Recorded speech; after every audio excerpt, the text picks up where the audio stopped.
guys. Maggata po tayo ng pinipig.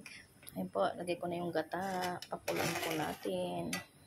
At ilagay na rin po natin yung tugi. Ayan. Wala akong makapuno, kaya tugi lang na binigay ni Mads Merlita. Yung pasalubong sa kanya na pinasalubong din sa akin. Binahagian ako. Ayan po.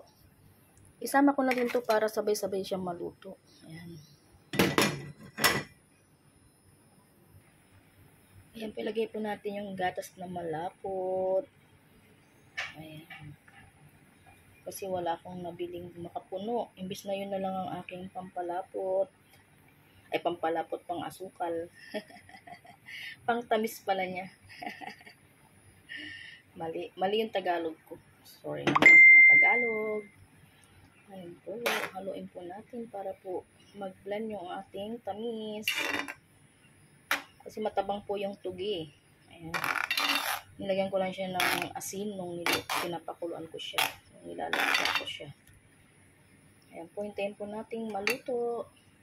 Ayan po, malapit na po siya. Palaputin lang po natin. Ayan yung aking ginataang pinipig na mayroong tugi. Ayan. Instead na ubi or gabi. Ayan po. Hintayin po natin kumunat. Ayan. Maraming salamat po.